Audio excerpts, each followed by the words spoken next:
আসসালামু আলাইকুম। প্রিয় দর্শক, অনেক পুরনো একটা আমার নিজস্ব জীবনের একটা ব্যক্তিগত একটা ঘটনা দিয়ে বরং শুরু করি। এটা আমার নিজের ঘটনা না। আমি সে সময় যে জায়গায় চাকরি করতাম, সেই অফিসের নিউজ সংক্রান্ত একটা ঘটনা। এটা ২০০১ সালের শুরুর দিকের কথা বলছি। আওয়ামী লীগের শেষ সময়, আওয়ামী লীগ সরকার তখন ছিল ক্ষমতায়, শেষ সময় ২০০১-এর অক্টোবরের দিকে নির্বাচন হবে। এ সময় আমরা দেখলাম যে আওয়ামী লীগের সেই সরকারের বিভিন্ন কর্মকর্তা, মন্ত্রী, এমপি এরা নানা ধরনের চুক্তি, নানা ধরনের কর্মকাণ্ড, নানা ধরনের অর্থনৈতিক আপনার প্রজেক্ট নিয়ে খুব দৌড়াদৌড়ি করছে। সে সময় আমি তখন চাকরি করতাম দৈনিক জনকণ্ঠে। জনকণ্ঠে সে সময় উপদেষ্টা সম্পাদক ছিলেন মিস্টার তোয়াব খান। তো তিনি বললেন যে আমরা যখন এরকম অনেক খবর আনা শুরু করলাম রিপোর্টার হিসেবে, উনি বললেন যে এগুলোকে আমরা একটা সিরিজ আকারে চালু করি। সেই সিরিজের উনি নাম দিলেন শেষ সময়ে যা পাই, এবং এই নামে ওই সিরিজটা চালু হলো। মানে শেষ সময়ে যে যতটুকু পারছে লুটপাট করে নিচ্ছে, এই হলো সেই সিরিজটার শিরোনাম এবং মোদ্দা কথা। এবং নানা ঘটনা সেখানে কিন্তু আমরা সিরিজ আকারে বিভিন্ন রিপোর্টার নিয়ে আসতাম এবং সেগুলো আমরা প্রচার করতাম। আমি ২০০১ সালের কথা বলছি, আর এটা ২০২৬ সাল। ২৫ বছর পরে এসে আমি ঠিক সেই একই জিনিস যেন দেখতে পাচ্ছি। একটা সরকার এসেছিল আমাদের এখানে, অন্তর্বর্তীকালীন সরকার। এ ধরনের সরকার আর কখনো আসেনি। এর আগে ১৯৯১ সালে আমরা একটা অস্থায়ী সরকার দেখেছি, নির্দলীয় সরকার দেখেছিলাম বিচারপতি শাহাবুদ্দিন আহমেদের নেতৃত্বে। তারপরে বিচারপতি হাবিবুর রহমানের নেতৃত্বে একটা অন্তর্বর্তীকালীন সরকার দেখেছিলাম। তারপরে বিচারপতি লতিফুর রহমানের নেতৃত্বে আরেকটা অন্তর্বর্তীকালীন সরকার দেখেছিলাম। এরপর ফখরুদ্দিন আহমেদের নেতৃত্বে আরেকটা অন্তর্বর্তীকালীন সরকার দেখেছিলাম। এই কোনো সরকার নির্বাচনে নিজেরা অংশ নিত না, কিন্তু রাজনৈতিক দলগুলো যারা নির্বাচনে অংশ নিত তাদের নির্বাচনটা সুষ্ঠুভাবে সম্পন্ন করার জন্য যাবতীয় কাজ করত। তাদের চরিত্রটা ছিল এমন যে তারা একটা নির্বাচন অনুষ্ঠান করবে ৩ মাসের মধ্যে অথবা নির্দিষ্ট একটা সময়ের মধ্যে। যদিও ফখরুদ্দিন আহমেদ সরকারটা বেশ লম্বা সময় ছিল, আগেগুলো সব ৩ মাসই ছিল। ৩ মাসের মধ্যে তারা একটা সুষ্ঠু নির্বাচন করত, এবং এই নির্বাচন করার জন্য তারা একটা ছোট মন্ত্রিসভা গঠন করত, উপদেষ্টা মণ্ডলী। তারা কেবল রুটিন ওয়ার্কগুলি করত, আর কোনো বড় কাজ করতো না। কোনো নীতি নির্ধারণী কাজ তারা করতেন না, কেবল রুটিন কাজগুলো করতেন এবং নির্বাচনটা শেষ করে তারা চলে যেতেন। এই যে আজকে ডক্টর মোহাম্মদ ইউনূস, উনিও এরকম একটা অন্তর্বর্তীকালীন সরকার, একটা তত্ত্বাবধায়ক সরকারের উপদেষ্টা ছিলেন কিন্তু এক সময়। এবং তখন তিনিও ওরকম কেবল রুটিন কাজগুলি করেছেন, অন্য কোনো কাজ ওনাকে করতে হয় না, অথবা উনি করার প্রয়োজন বোধ করেন নাই। কিন্তু এবার আমরা একটা অদ্ভুত টাইপের অন্তর্বর্তীকালীন সরকার পেলাম। তারা নিজেরাই দাবি করলেন তারা অনেক কাজ করবেন, তারা রাষ্ট্রীয় কাঠামোর সংস্কার করবেন, জুলাই হত্যার বিচার করবেন এবং জাতীয় নির্বাচন করবেন। ঠিক আছে, আমি ধরে নিলাম এগুলোই তাদের অগ্রাধিকার। রাষ্ট্রীয় কাঠামো সংস্কারের জন্য সংস্কার কমিশন হলো, তারপর ঐক্যমত্য কমিশন হলো, এখন একটা গণভোটও তারা আয়োজন করছে। যদিও এটা নিয়ে অনেক বিতর্ক আছে, এভাবে করা যায় কিনা সেটা নিয়েও বিতর্ক আছে। জুলাই হত্যার বিচার, ওটাও অত্যন্ত তড়িঘড়ি করে তারা করার চেষ্টা করছেন। এই বিচার শেষ পর্যন্ত কতটুকু কি আন্তর্জাতিকভাবে স্বীকৃতি পাবে কি পাবে না সেটা নিয়ে আরেক আলোচনা, সে আলোচনা আপাতত আমি করতেও চাই না। আরেকটা কি, জাতীয় নির্বাচন। ওনারা একটা নির্বাচনের তারিখ শেষ পর্যন্ত ঘোষণা করেছেন। এ মাসের ১২ তারিখে সেই নির্বাচন হবে এবং ঠিক ১ সপ্তাহ বাকি আছে। ঠিক এই সময়কে আমরা নিশ্চয়ই শেষ সময় বলতে পারি। এই শেষ সময় এসে তারা কি করছেন, একের পর এক চুক্তি করছেন, এবং প্রত্যেকটা চুক্তি বেশ বড় বড় অর্থের চুক্তি।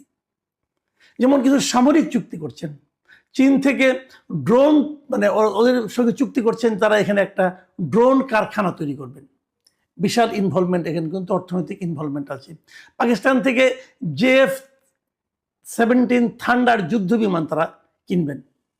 চীন থেকে JS-10C যুদ্ধ বিমান কিনবেন। ইউরোপীয় কনসোর্টিয়াম থেকে ইউরোফাইটার টাইফুন যুদ্ধ বিমান কিনবেন। দক্ষিণ কোরিয়া থেকে সাবমেরিন কিনবেন। তুরস্ক থেকে T-129 অ্যাটাক হেলিকপ্টার কিনবেন। যুক্তরাষ্ট্র থেকে ব্ল্যাক হক মাল্টি রোল হেলিকপ্টার কিনবেন, এবং ৬৫০ কোটি টাকায় যুদ্ধজাহাজ যে খালিদ বিন ওয়ালিদ যেটা আছে তার সক্ষমতা বাড়ানোর কাজ করবেন, মানে আর্মি, নেভি এবং এয়ারফোর্স এই সবগুলির জন্য বিপুল অঙ্কের কেনাকাটা করছেন। একটা কথা মাথায় রাখবেন, এই যে সামরিক কেনাকাটা আছে না, এগুলো কোনো অডিট টডিট হয় না, এগুলো নিয়ে কেউ কোনো প্রশ্নও করতে পারে না। 5 টাকার জিনিস আপনি কি 5 লাখ টাকায় কিনেছেন, নাকি 5 টাকার জিনিস 6 টাকায় কিনেছেন, নাকি 5 টাকার জিনিস বার্গেন করে 4 টাকায় কিনেছেন, এটা নিয়েও কোনো আলোচনা হয় না, কখনোই হয়নি, আগামীতেও হবে না।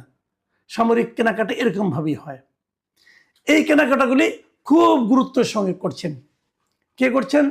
এর সঙ্গে মূলত লোককে, অবশ্যই সেই বাহিনীগুলি তো আছেই, তার সঙ্গে এগুলো আমাদের যিনি নিরাপত্তা উপদেষ্টা আছেন মিস্টার খলিলুর রহমান, তিনি হলো এই কাজগুলোর মধ্যমণি অবস্থায় আছেন, কেনাকাটা করছেন। এই শেষ সময়ে উনি কেন কিনছেন এগুলো? এই যে শেষ সময় উনি কিনছেন, এটা পরবর্তী যে সরকার আসবে তারা কি এটা মানবে? তারা কি এটা কন্টিনিউ করবে? মানে উনি চুক্তি করে যাচ্ছেন আর কি, এটা নিয়ে কিন্তু প্রশ্ন আছে। হয়তো উনি বলবেন আমি চুক্তি করলাম, আমি আমার কমিশন পেয়ে গেলাম, চলে গেলাম, শেষ, আলোচনা শেষ, আগামীতে যে আসবে সে বুঝবে। এগুলি কি এভাবে হবে? দেখুন, এই বিষয়টা নিয়ে খলিল সাহেবকে জিজ্ঞাসা করা হয়েছিল। আজকে উনি পররাষ্ট্র মন্ত্রণালয়ে গিয়েছিলেন, ওখান থেকে যখন বের হন তখন সাংবাদিকরা ওনাকে জিজ্ঞাসা করেছিলেন যে সরকারের শেষ মুহূর্তে এই যে প্রতিরক্ষা চুক্তিগুলি করছেন এটা কেন? উনি কি বলেছেন জানেন? উনি বলেছেন এটা চলমান এই প্রক্রিয়া, মানে এটা অনেকদিন ধরে চলছিল, এই প্রক্রিয়ার মধ্যে চলছে, এটা কোনো সমস্যা নেই। সাংবাদিকরা তাকে পাল্টা প্রশ্ন করেছিল, যদি আগামী সরকার যারা আসবেন তারা যদি এই চুক্তিগুলিকে বাতিল করে দেন, চুক্তিগুলিকে তারা যদি কন্টিনিউ না করেন তাহলে কি হবে? উনি কি বললেন? উনি কিন্তু এগুলি জবাব দেননি, উনি প্রশ্নটা এড়িয়ে গেছেন এভাবে, যেটা অনুমান নির্ভর প্রশ্ন হতে পারে। অনুমান নির্ভর প্রশ্ন, অনুমান নির্ভর প্রশ্ন মানে কি? সেখানে একটা সম্ভাবনা আছে, আপনি সেই সম্ভাবনাটা জবাব দেন। উনি কোনো জবাব দেননি, কারণ আসলে ওনার কাছে কোনো গ্রহণযোগ্য জবাব নেই। কেবল এই অন্তর্বর্তীকালীন সরকারই না, রেগুলার গভর্নমেন্ট যখন সারা দুনিয়াতে যখন একটা রেগুলার গভর্নমেন্ট হয়, যখন তারা নির্বাচনের ডেট ঘোষণা করে, যখন তারা শিডিউল মানে নির্বাচনী প্রক্রিয়া শুরু করে, তখন সাধারণত ওই যে গভর্নমেন্টে বিদায় নিবে সেই গভর্নমেন্টে কোনো ধরনের বড় চুক্তিতে যায় না, আন্তর্জাতিক চুক্তিতে তো যায়ই না। আর এটাকে রেগুলার গভর্নমেন্টও না, জনগণের ম্যান্ডেট বিহীন একটা গভর্নমেন্ট, তারা এখনই এরকম হাজার হাজার কোটি টাকার চুক্তি করা শুরু করেছেন। কেবল এটাই না, আপনারা দেখেছেন এই 1.5 বছরের সরকার, যে সরকারের বয়স আয়ু মাত্র 1.5 বছর, তারা 32 বছর, 30 বছর, 20 বছর মেয়াদি বন্দরকে দিয়ে দিচ্ছেন, বন্দর চুক্তি করছেন। সেই চুক্তি যদি আলটিমেটলি ফেল হয়, সেই চুক্তি যদি আমাদের জন্য ক্ষতিকর হয়, সেই চুক্তি যদি আমাদের জন্য অর্থনৈতিকভাবে বিশাল ক্ষতির কারণ হয়, আপনি কাকে ধরবেন? এই সবগুলো লোক তো বিদেশ চলে যাবে, এত সব বিদেশি লোক, বিদেশ থেকে ডক্টর ইউনূস তাদের আমদানি করে নিয়ে আসছেন। যদিও খলিলুর রহমান সাহেব বলেছেন, দাবি করেছেন উনি নাকি আমেরিকার নাগরিক না। যদি নাগরিক না হন, আসলে এটা নাগরিক হওয়া না হওয়া কিন্তু বড় ব্যাপার না, বড় ব্যাপার হলো উনি আমেরিকায় যে বৈধভাবে থাকতে পারবেন কিনা। উনি যদি না থাকতে পারেন তাহলে গত 2 দশকের বেশি সময় উনি আমেরিকায় ছিলেন কিভাবে? উনি যদি টোটালি আমেরিকা থেকে থাকার ওনার কোনো উপযুক্ততা না থাকে তাহলে কিভাবে ছিলেন ভাই? তো এগুলো হলো জানেন, এগুলো হলো মানুষকে লোক দেখানো, না রকম অজুহাত, লেম এক্সকিউজ যাকে বলে, এগুলো দেখাচ্ছেন। দেখেন, এই খলিল সাহেব নিরাপত্তা উপদেষ্টা, মানে ওনার অবস্থান মন্ত্রীর পদমর্যাদা, মন্ত্রীর পদমর্যাদার একজন লোক, ওনাকে সর্বশেষে বিমানের পরিচালক পদে নিয়োগ দেওয়া হয়েছে। মানে বেসরকারি যে এভিয়েশন, সিভিল এভিয়েশন যে আছে, মিনিস্ট্রি আছে, সেই মিনিস্ট্রির একটা অঙ্গ প্রতিষ্ঠান হচ্ছে বাংলাদেশ বিমান, এবং সেই বিমানের যে পরিচালনা বোর্ড আছে সেই বোর্ডের উনি হয়েছেন মেম্বার, অথচ উনি একজন মন্ত্রী। কেন? ওখানে কি মজা ভাই? মজা হলো বিমান কিনতে হবে, বিমান কেনা নানা রকম প্রক্রিয়া এখন চলছে, এবং সেই প্রক্রিয়াগুলির সঙ্গে ওনার থাকা লাগবে। মানে মানুষের তো নির্লজ্জতার একটা সীমা আছে না, চক্ষুলজ্জা বলতে একটা বিষয় আছে, আমরা বুঝি না আমাদের এনারা কি করেন। ওনাকে এই প্রশ্নটা করা হয়েছিল যে আপনি এই একজন নিরাপত্তা উপদেষ্টা বিমানের পরিচালনা পর্ষদে কেন যুক্ত হলেন? এটা কি পৃথিবীর অন্য কোনো দেশে এরকম আছে? উনি জবাব দিলেন কি জানেন? শুনেন, ওনার জবাব হলো দুনিয়ার সব দেশে বিমান নাই। মানে এই জবাবটা আমার কাছে অসাধারণ লেগেছে।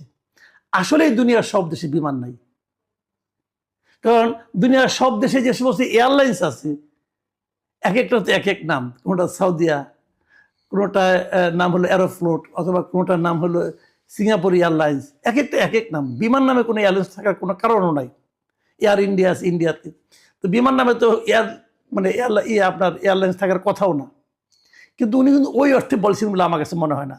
আমার কাছে মনে হয় যে বিমানে যে লুটপাট করা যায় এরকম পৃথিবীর আর কোনো দেশের এয়ারলাইন্সে করা যায় না। কাজে এখানে ওনাকে দরকার। সব দেশে, দুনিয়ার সব দেশে বিমান নাই। কি অসাধারণ উত্তর! মানে এই জবাব শোনার পর আপনি হাসবেন নাকি কাঁদবেন? আরো তো অনেক কথা আছে। দুনিয়ার কোনো দেশ, সব দেশে খলিলুর রহমান নাই, দুনিয়ার সব দেশে ডক্টর ইউনুস নাই, দুনিয়ার সব দেশে আপনার শেখ বশিরউদ্দিন নাই। নাই তো, ওনারাই তো এগুলো করেন। মানে কি বল, কার যে কোথায় লাইন বোঝা বড় কঠিন। কারণ বিমানে পরিচালনা পরিষদে আবার নির্বাচন কমিশনের যে সচিব আছেন ওনাকেও নেওয়া হয়েছে। এই ভদ্রলোক নির্বাচন কমিশনের সচিব। এই মুহূর্তে নির্বাচনটা হচ্ছে সবচেয়ে বড় কাজ। ওইখান থেকে এনে তাকে আবার এটার পরিচালনা পরিষদের মেম্বার করতে হবে কেন? খুঁজে দেখেন, সব রসুনের একটা তো গোড়া থাকে, গোড়াটা খোঁজা কিন্তু খুব একটা কঠিন না। তো এভাবে দেশ চলছে। এভাবে যাওয়ার আগে শেষ সময়ে কতটুকু পাওয়া যায় তার একটা প্রতিযোগিতা চলছে। আমরা জানি না আগামী সরকার এগুলোকে কিভাবে বিচার করবেন। তবে আমি আশা করব আগামী সরকার যেন এগুলো সিরিয়াসলি নেন। এবং সেই সঙ্গে এটাও আশা করব, ঢাকা উত্তর সিটি কর্পোরেশনের মেয়রের ক্ষেত্রে যা হয়েছে, উনি কিন্তু মেয়র, ওনাকে নিয়োগ দেওয়ার জন্য ওই সময়ের যে লোকাল গভর্নমেন্ট মন্ত্রী উপদেষ্টা ছিলেন আসিফ মাহমুদ সজীব নিজে চিঠি লিখেছেন যে ওনাকে আমি চিনি, উনি খুব ভালো, সার্টিফিকেট, ওনাকে মেয়র নিযুক্ত করা হোক। ওনাকে মেয়র নিযুক্ত করা হয়েছে এবং উনি এত দুর্নীতি করেছেন, দুদক এখন ওনাকে বলেছে যে তুমি দেশ ত্যাগ করতে পারবা না। আমি মনে করি এই যারা উপদেষ্টা পদমর্যাদা আছে, যত লোক আছে উপদেষ্টা, এই সবারই দেশ ত্যাগ করার একটা নিষেধাজ্ঞা আসা উচিত। প্রিয় দর্শক, এখন এই পর্যন্তই। আল্লাহ হাফিজ।